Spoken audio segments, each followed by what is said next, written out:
ya sih jadinya konklusi dari tadi debat hari ini?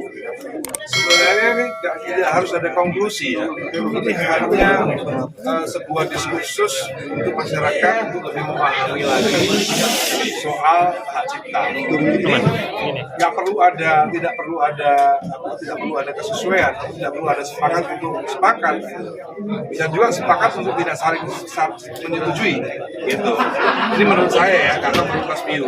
Menurut saya ini bagus buat diskursus supaya peradaban kita lebih maju. Selama ini peradaban kita nggak maju karena bahkan penyanyi nggak mendapatkan haknya. Pencipta lagu tidak mendapatkan haknya. Seperti tahun kemarin itu peradaban kita peradaban yang rendah. Kita mau kita naik peradabannya supaya lebih tinggi peradabannya supaya pencipta lebih dihargai, lagu ya, komposer supaya dihargai gitu. Ya, menurut kami ini debat sebenarnya kita ingin memberikan sebuah edukasi literasi yang bagus tentang hak cipta. Kita juga mengupasnya juga tadi dari undang hak cipta juga. Tapi memang ada dua perbedaan yang masih tetap dipertahankan. Jadi kita di sini memang tidak harus membuat sepakat jadi satu kesimpulan yang satu, tapi kita tetap dengan koridor kita masing-masing supaya kita semua tahu, masyarakat tahu bahwa oh ternyata pencipta lagu itu ada haknya ya, ternyata dalam menggunakan karya itu harus ada izin dari pencipta lagunya ya. Itu yang mau kita sampaikan bahwa harus ada lisensi, harus ada izin. Itu semua ada di dalam undang-undang hak cipta. Jadi tidak ada yang namanya penyanyi menggunakan karya tidak izin terus tidak apa-apa. Enggak, tapi itu ada aturannya, ada undang-undang hak ciptanya. Jadi itu yang mau kita pertegas di acara sore hari ini.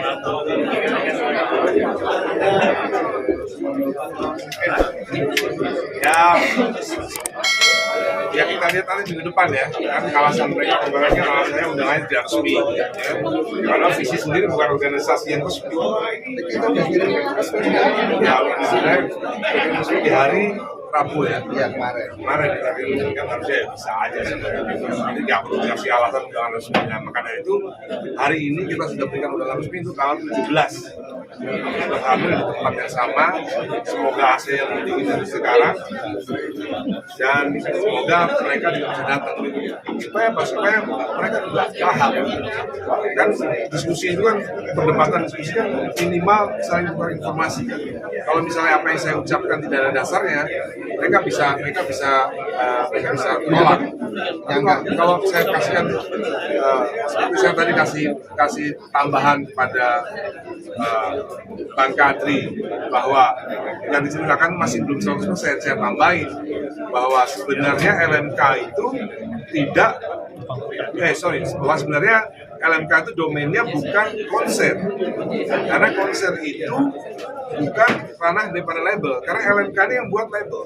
LMK ini membuat label untuk mengkolek hak ekonomi daripada master yang dimiliki oleh label. Tadi kan Bang Kadri tidak menceritakan itu, makanya saya tambahi. Dan akhirnya dia juga paham, baru ingat bahwa sebenarnya konser ini nggak ada hubungan sama label. Misalnya tadi saya tanya, Judika manggung minta 1 miliar kepada promotor, boleh nggak? Boleh, ya kan? Pemerintah ngatur nggak? Enggak. Sekarang kenapa kalau pencipta lagu minta harga 5 juta per lagu atau 1 juta per lagu, kok nggak boleh? Kok harus pemerintah yang ngatur? Ini kan dari mana logik dasar pemikirannya dari mana? Gitu. Dan hal-hal seperti ini kan hal-hal yang belum pernah dipikirin sebelumnya oleh para pencipta lagu atau para pelaku industri gitu. Akhirnya sekarang melek. Oh iya ya, selama ini penyanyi bisa minta harga seenaknya kepada promotor, kenapa pengarang lagu nggak boleh? Kenapa pengarang lagu harus diatur? Sepertinya penyanyi maunya pengarang lagu tuh harganya nggak boleh gede-gede, tapi dia boleh minta harga segede mungkin kepada promotor. Ini kan yang tidak fair. Bang Milo tambahin? Cukup. Jadi selain mungkin mencerahkan netizen, kalau dari diskusi ini ada harapan bisa ada pertemuan nggak sih kalau Sebenarnya di tataran regulasi sebenarnya sudah selesai. Kita hanya ingin mengajak masyarakat untuk lebih aware dalam diskursus ini yang ternyata masyarakat punya perhatian lebih terhadap kasus ini. Gitu. Kalau nggak ada kasus perdebatan dan lain-lain, masyarakat juga nggak terlalu ternyata masyarakat peduli. Sama itu saya tambahkan sedikit agar masyarakat tidak lagi bermain-main dengan pasal 23 ayat 5 ya, dan pasal 87 untuk membenarkan tindakan penyanyi boleh pakai asal bayar. Karena ada pasal 9 yang mewajibkan siapapun atau pertunjukan yang akan membawakan secara komersial itu harus meminta izin pada pesertanya. Kalau nggak ada izin, 113 mengatakan ada sanksinya baik pidana maupun denda. Jadi jangan lagi bermain di 23 ayat 5, 87 ya. Karena ada pasal 9 dan ada pasal 113. Dan pasal 23 ayat 5 itu di bawah bab hak ekonomi pelaku pertunjukan. Bukan hak ekonomi pencipta seperti yang diatur dalam pasal 9.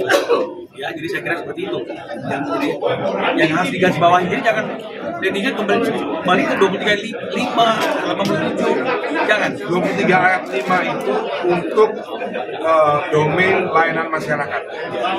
Karaoke itu boleh tanpa izin, layanan publik. Jadi dalam bahasa undang-undangnya layanan publik, karaoke, kafe. Jadi band kafe nggak harus bayar kepada pencipta lagu, kafenya yang bayar. Tidak perlu izin, yang penting bayar. Kafenya udah bayar pasti ke LNK. Terus lalu mall, lalu di bis atau dimanapun yang sawah ada lagunya kita, master kita itu layanan publik yang tidak berbayar. Tapi berita konser itu udah bukan ranahnya LNK. Gitu. Jadi itu yang harus izin. Kalau konser harus izin. Jadi pasal 23 itu tidak mengatur konser. Ayat 5. Ada banyak juga kan karya-karya Eyang Titi gitu ya. Mungkin itu juga kan tadi kata Pak Ade juga belum ada yang terbayar. Apakah akan bantu juga? Tentunya kalau kita akan bantu, aksi akan bantu siapapun pencipta lagu yang sudah meninggal. Bahkan Ariel pun kalau sudah meninggal kita bantu. Itu ahli warisnya. Itu ahli warisnya. Loh, anaknya kan pingin, coba nanti tanya sama anaknya coba. Tanya sama anaknya coba ketemu anaknya Ariel. Rela nggak kalau lagunya dinyanyikan tanpa dibayar? Anaknya tentu nggak rela. Istrinya, bekas istrinya, pasti bekas istrinya juga pingin. Coba tanya sama bekas istrinya, mau nggak kalau royaltinya Ariel tidak dibayar? Pasti nggak mau. Gitu. Oke, kasih Pak De.